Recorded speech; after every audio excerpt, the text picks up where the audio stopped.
మన బిడ్డలకు ఉద్యోగాలు అయితేనేమి, మన రైతులకు ఒక ఆసరా అయితేనేమి, ఏ ఒక్కటి కల్పించకపోయినా ఇటు జగనన్న గారు, అటు తెలుగుదేశం చంద్రబాబు గారు మొత్తం బీజేపీ పార్టీకే బానిసలైనప్పుడు ఇక మీ పార్టీలు ఎందుకున్నట్టు ఇక్కడ అని అడుగుతున్నాం.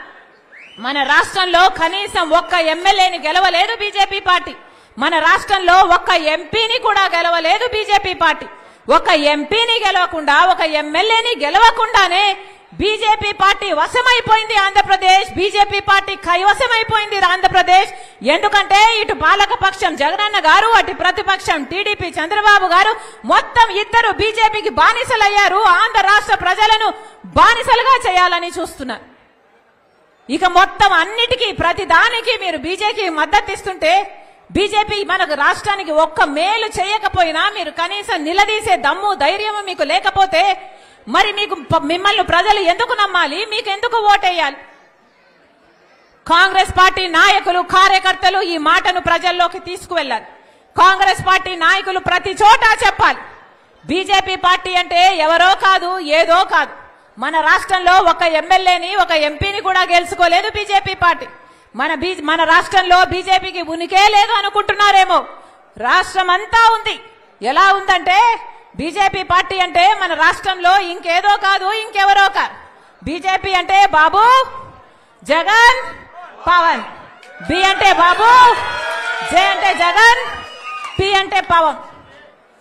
దేశమంతా బీజేపీకి, మన రాష్ట్రంలో మాత్రం బీజేపీకి ఇదే అర్థం. వీళ్లకు కాదు, మనకు బీజేపీ ఏ లాభం చేయదు. అయినా జగనన్న గారు, టీడీపీ గారు బీజేపీ పార్టీకి ఊడిగలు చేస్తారు, బానిసలై. ఇదే జరుగుతుంది. ఇప్పుడు ఎన్నికలు వచ్చాయి. ఈ ఎన్నికల్లోనే మన జాతకాలు మారాలి. ఈ ఎన్నికల్లోనే మన భవిష్యత్తు గురించి ఒక నిర్ణయం తీసుకోవాలి. ఎన్ని ప్రజలకు మీరు వివరించి చెప్పాల్సిన అవసరం ఉంది. ఈ ఎన్నికలు దాటాయంటే మళ్ళొక 5 సంవత్సరాలు అరిసి గీ పెట్టినా మన జాతకాలు మారు. ఇప్పుడున్న ప్రభుత్వాలు పోవాలి. బీజేపీకి బానిసత్వంగా ఉన్న ఈ వైసీపీ అయినా, తెలుగుదేశం పార్టీ అయినా వీళ్లకు ఓట్లేస్తే మళ్ళీ మన భవిష్యత్తు శూన్యమైపోతుంది. ఒక కాంగ్రెస్ పార్టీ మాత్రమే మళ్ళీ మన రాష్ట్రానికి స్పెషల్ స్టేటస్ తేగలదు, పోలవరం తేగలదు, రాజధాని తేగలదు. కడపలో స్టీల్ ఫ్యాక్టరీ అయినా, రైల్వే లైన్ అయినా ఇవన్నీ సాధ్యం కావాలన్నా, మన బిడ్డలకు ఉద్యోగాలు రావాలన్నా, వ్యవసాయం మళ్ళీ పండుగ కావాలన్నా, రుణమాఫీ జరగాలన్నా, ఇవన్నీ కావాలి అంటే కాంగ్రెస్ పార్టీ అధికారంలోకి రావాలి అని మీరు ప్రజల మధ్యకు తీసుకువెళ్ళాలి. ప్రతి ఒక్కరు, కాంగ్రెస్ పార్టీలోని ప్రతి ఒక్కరు ఒక్కొక్క సైనికుడిగా కాదు, ఒక్కొక్క సైన్యంలా మారాలి. సరేనా? ఒక్కొక్క సైన్యంలా మారాలి. ఇది కడప జిల్లా. మిగతా అన్ని జిల్లాల కంటే కాంగ్రెస్ పార్టీ నాయకులకి, కార్యకర్తలకి ఇక్కడ ఎక్కువ వ్యతిరేకత ఉంటుంది. ఎందుకంటే ఇది జగన్మోహన్ రెడ్డి జిల్లా కాబట్టి. కానీ మనం గట్టిగా నిలబడి కాంగ్రెస్ పార్టీ కోసం పని చేయాలి. మనకేమి జగనన్నతో ద్వేషం లేదు. చెప్తున్నా, ఇక్కడ కడప జిల్లాలో నిలబడి చెప్తున్నా, ఇది నా పుట్టినిల్లు. పక్కన జమ్మలమడుగులో ఏ హాస్పిటల్లో అయితే రాజశేఖర రెడ్డి గారు పుట్టారో, ఏ హాస్పిటల్లో అయితే జగనన్న పుట్టాడో అదే హాస్పిటల్లో నేను కూడా పుట్టా. ఇది నా పుట్టినిల్లు. జగనన్నతో నాకేమీ ద్వేషం లేదు. ఆయనది కూడా నా రక్తమే. కానీ జగనన్న ముఖ్యమంత్రి అయిన తర్వాత మనిషి మారిపోయాడు. జగనన్న ముఖ్యమంత్రి అయినాక పాత జగనన్న కాదు. ఈ జగనన్న నాకు తెలియదు. నేను వైసీపీ కోసం, జగనన్న కోసం నిస్వార్థంగా 3200 కిలోమీటర్లు పాదయాత్ర చేశాను. నా ఇంటిని పక్కన పెట్టి, నా బిడ్డలను పక్కన పెట్టి, నా సర్వస్వాన్ని వదులుకొని ఎండనక వాననక రోడ్ల మీదనే బతుకుతూ నెలల తరబడి 3200 కిలోమీటర్లు నిస్వార్థంగా, ఏ పదవి కాంక్ష లేకుండా నిస్వార్థంగా వైసీపీ నిలబడాలి అని, ఆ రోజు ఆ పార్టీకి ఇంకా ఉనికే లేకుండా పోతుందేమో అని భయపడుతుంటే ఆ పార్టీ ఆ భారాన్నంతా నా భుజాన వేసుకొని ఒక్క మహిళ 3200 కిలోమీటర్లు పాదయాత్ర చేశారు. ఎక్కడ ఏ అవసరం ఉన్నా ఏ పదవిని కాంక్షించకుండా నాకిది కావాలి నాకిది చెయ్యి అని అడగకుండా ఒక సామాన్య కార్యకర్తకైనా పర్వాలేదులే అనుకొని ఆ రోజు అంత త్యాగం చేస్తే ఈ రోజు అదే వైసీపీ పార్టీకి అవేవి గుర్తులేదు.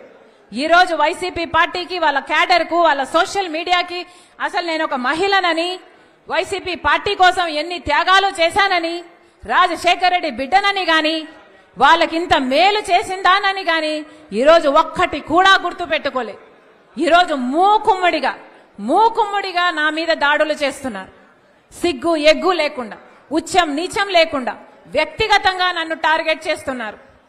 ఎన్ని రకాలుగా రోజుకొక స్టోరీ చెప్తారు, రోజుకొకరిని ముందుకు తీసుకొస్తాడు, రోజుకొక జోకర్ ముందుకొస్తాడు, ఒక కొత్త మాట చెప్తాడు.